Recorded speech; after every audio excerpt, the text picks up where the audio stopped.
first, here's some tougher news, too. We've been dealing with some cold around here in Connecticut. Yes, ma'am. But nothing compared to what Missouri has to go through, specifically in Kansas City, because the CONCACAF Champions Cup opener between Inter Miami and Sporting KC will have to wait until at least Wednesday after the game was officially postponed due to severe weather in Kansas City. All right, check this out. The National Weather Service issued a winter storm warning. The city is expected to receive anywhere from 5 to 7 inches of snow with a wind chill that could reach 15 to 25 degrees below zero. Not fun. Winter is coming in Kansas City, and our Lizzy Mascherano has more to break it all down. Lizzy, when it comes to getting to this decision, how did it all come down to postponing the match? Well, thanks so much for having me. Yes, so that clip of Mascherano speaking alongside Robert Taylor was done this morning at around 11:30 a.m., just 30 minutes after the press conference finished. CONCACAF announced the postponement of the match. Now, beyond just the chill factor, the wind factor, and the feels like temperatures, 5 to 7 inches of snow makes this game dangerous for the players on the field and for the fans attending the game. So when making this decision, CONCACAF took into consideration the fans, the players, the teams. Inter Miami at that point hadn't even traveled, so that was also taken into consideration. It was a multiple factor decision coming to that, and ultimately they decided on prioritizing the safety of everybody involved beyond the entertainment factor of the game on Tuesday. Yeah, and it's important that Lizzy mentions this too, José, because we're talking about MLS starting. It's right around the corner, and of course this tournament for Inter Miami. Did CONCACAF make the right decision, especially timing-wise? I think they did. If I'm CONCACAF, player safety is my main concern. And I have to agree with Javier Mascherano. The logistics around the game. You have to protect the fans as well. And the question that we have to ask ourselves, same teams, same situation, same tournament, but no Leo Messi in the equation. Do you think they would have postponed the game? Because I don't know if this is a coincidence. Herculez Gomez is wearing the Minnesota United jersey, right? Mm-hmm. Remember one of the coldest games in the history in the U.S.? World Cup qualifier, 2022. At kickoff, when the U.S. faced Honduras, the temperature was 2 degrees Fahrenheit. In the second half, Rommel Kyoto and Luis Lopez, they couldn't play the second half because they had symptoms of hypothermia. Imagine the same situation, but you put the name Leo Messi. Right. It would be bad for CONCACAF. You know, that game he's talking about that José's referencing, Matt Turner actually reported frostbite in that game, also injured himself. One of the reports that was out around that time. So yeah, while playing in cold temperatures can lead to unpleasant, let's say, climate, for use of a better word, for these players, but it is what it is. I'll go one further. There is no way CONCACAF postpones this if Leo Messi is not involved. Right. He's the reason they are postponing this. I understand the player safety, but let's be honest, when has CONCACAF, FIFA, or any entity that revolves around money cared about the player or the product's safety? That comes last. That's why we see so many of these games for so many of these players, the saturation in the calendar, et cetera, et cetera. That's why we see World Cups in Qatar, where we're going to see one in Saudi Arabia. It's the bottom dollar, and that's what it is. You want to maximize on Leo Messi. You want to maximize on that guy. If it's not ideal for television, for attendance, and yes, for the fan safety, because it's one thing to play in snow. It's another thing to be a spectator in snow in those cold environments. Another thing to walk up those stairs, down those stairs. There are liabilities, whether it's insurance and safety, that go beyond the field. So did CONCACAF make the right decision? Sure. Would the decision be the same if Messi wasn't in the equation? I agree with José. Probably not. Yeah, which is kind of tough to think about, right? We've seen really cold games in other leagues. NFL played one of the coldest games last year, and it was in Kansas City, although there was no snow, and someone like Patrick Mahomes is really important for the league. I digress. Lizzy, when we talk about someone like the magnitude of Lionel Messi, the most important player of this league, reports and rumors say that he was refusing to play this game, period, because of the extreme weather. What do you know about this? My sources actually do not substantiate those reports. I have not been able to confirm the fact that he did not want to play and said that he would refuse to play a match. You guys heard Javier Mascherano say he is 100% available, and he himself guaranteed that Leo Messi would play. As the Messi that I have seen from the beginning at Inter Miami, if he is healthy enough, he plays. If he is able to, he is on that field. He is not happy on the bench, let alone on the sidelines. Now, José? I do know Inter Miami was trying to postpone this match from a team perspective. That's not to say Leo Messi didn't have some sort of conversations with the owners or with personnel, but as far as refusing to play, not true. No, if I could just very quickly, it's Franco Panizo who this report comes from, who's a reporter out in Miami, and Franco Panizo's tweet, per his sources, did not want to play in snow, will not play, refuses to play. So, listen, I could see somebody saying, I'd rather not play in snow. But do I believe that's what was going to happen? No, because Messi's the same guy. When they asked him about playing in turf, he's like, I used to play in turf when I was in the La Masia in Barcelona. Yeah. It's no big deal. I'll get through it. And he's one of the few stars in Major League Soccer that when it comes to playing on turf, when it comes to playing on heat, shows up. Zlatan refused to play on turf multiple games. Thierry Henry wouldn't play on turf. Messi says, I'll play. So I'm not buying in that he would not play in Kansas City under snow, but I am buying that he told probably a friend, I don't want to play in snow. Which is understandable. It's very different to say, I'd rather not, rather than I refuse to play this game. Yeah, I don't think Messi would refuse to play. I think he welcomes the challenge. Messi was born to play soccer. Like, after 3 months without playing, he's eager to play. Like, for the first time in history, like, he played in Honduras, in Panama, in Peru. Usually those playing games, Messi would be like, you know what? I'd rather rest. I'm going to prepare myself to have a great season. This time was different because he wants to play. So I think he's quite happy to play under these conditions because it's something new for him. Which the pictures, even if seeing him play in snow, would have been phenomenal too. Seeing Lionel Messi play in snow. But by the way, I don't think it's ideal for the fans. I mean, you want to pay expensive tickets to see Leo play, and you want to see Leo play under the best conditions, a perfect pitch, perfect weather. Yeah. What about the Kansas City fans? What about Kansas City as a team? Think about this for a second. Why did the U.S. men's national team, take Honduras to Minnesota? Why does Honduras take teams to San Pedro Sula? Why do you have these crazy game and crazy atmospheres? You want to have the advantage. La Paz, in Bolivia, because you want to level the playing field. So if you have an outlier, if you have somebody who just impacts the game so much, like Lionel Messi would, why don't you try leveling the playing field? Do you think snow and his ability to control the ball or move with acceleration in snow can be impacted? Yes, I do. So maybe that's, in your own sense, a way of leveling the field and advancing out of this tournament where Inter Miami are favorites, where Inter Miami are expected to pass through. You know what it's like to play in snow. I do.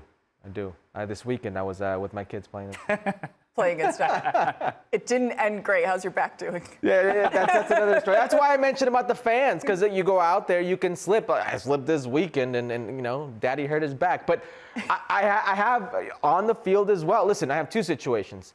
Up until that moment, the coldest game ever recorded in Major League Soccer history is when we opened up Dick's Sporting Goods Park in Commerce City, Colorado. It was the Colorado Rapids versus DC United. Very cold moment. And it's just so happened that I would say, what was it? 7, 8 years later, we ended up playing against the Costa Rica national team in the same stadium, that very same field, in what was, till this day, one of the coldest atmospheres I've ever been to in the now famously referred to Snow Clásico game. And it's not easy. It's not an easy environment, and I could tell you how the ball is impacted by the snow, how you're impacted by the ball in the snow. I recall DeMarcus Beasley behind me, who was playing left back. I'm playing as a left winger, and in the second half, we were juggling the ball, and we were passing it to each other in midair, trying to advance the ball.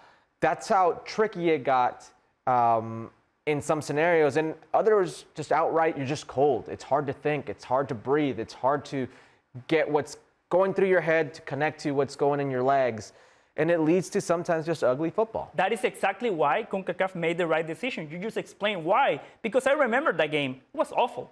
Like, you guys couldn't complete 3 passes. Like, for an spectator, for a journalist, for a soccer fan, That game was awful, Herculez. You have a different perspective because you were competing. Well, hold on. That game's awful until you realize in the folklore of U.S. soccer where it is. And this could be the same thing in the folklore of Kansas City's football of how you eliminated Messi. Yeah. It's the same thing. Every other sport in the world is the same way. We just saw the NFC conference final with the Commanders versus Philadelphia. You don't think that played an impact? And it was... It's a different sport, though. All sports are the same thing.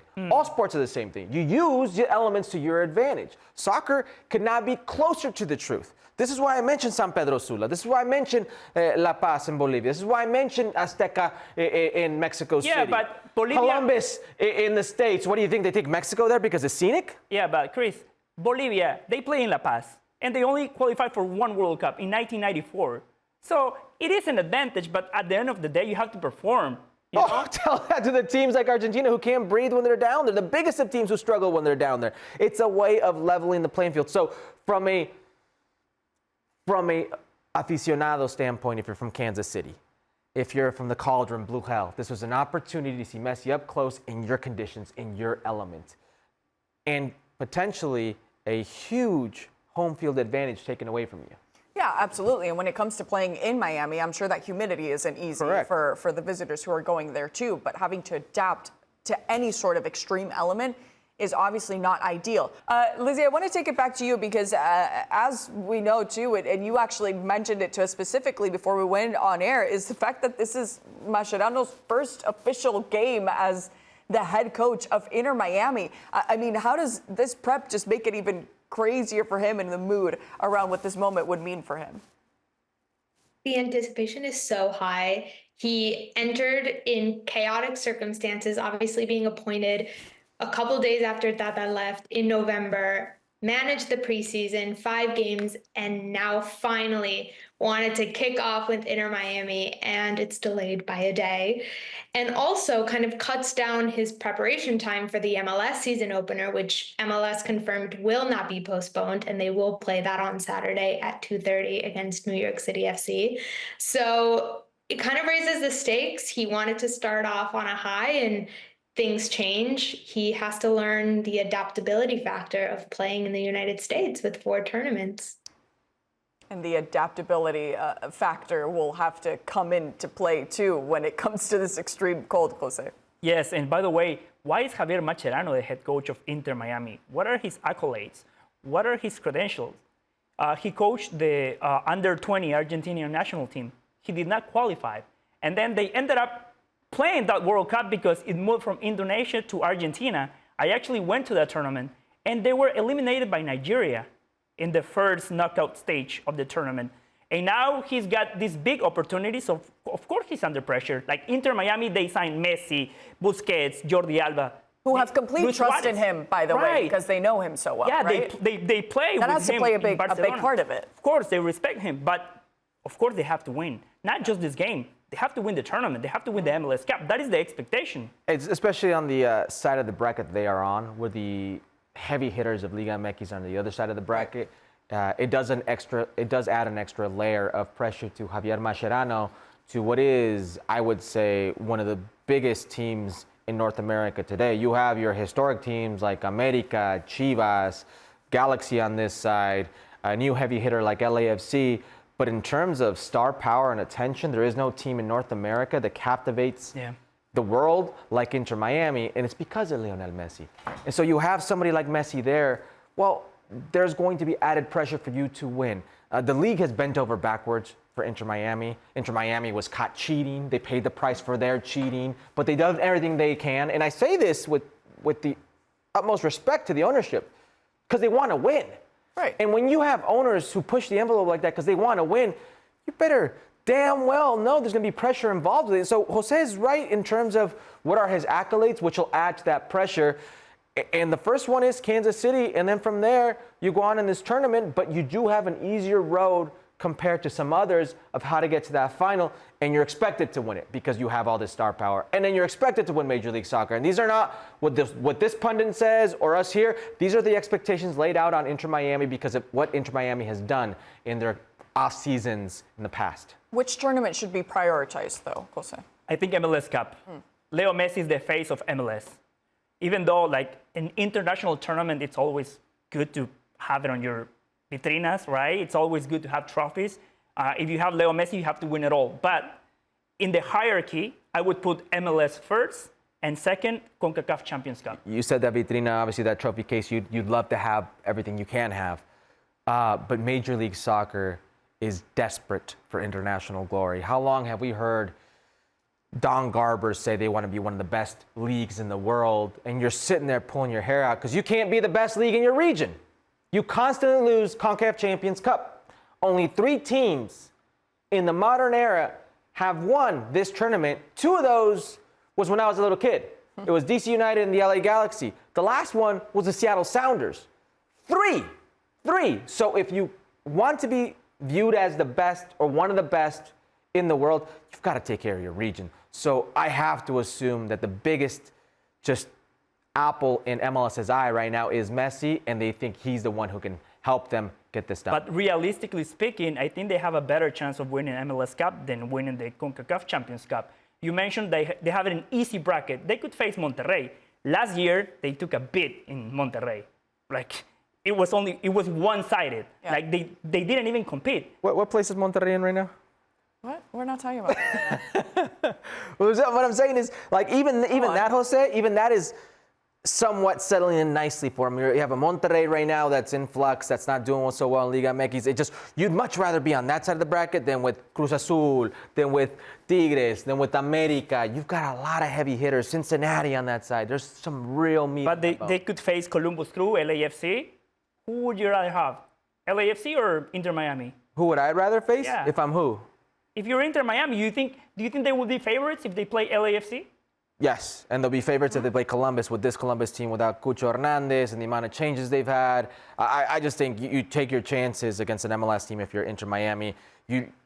Like you rightfully said, Liga MX put a beating on them, and it wasn't nice. I mean, Jordi Alba was fighting, fans in the stands, back and forth with them. Yep. We saw what happened with Messi and the jerseys that were being burned. Yep. We already see what this relationship is like with Messi and parts of the Mexican fan base. I think if you're Inter Miami, you're like, I got something here. We've got a nice little road carved out, and it doesn't matter how you get there, just get there. And I think they take their chances.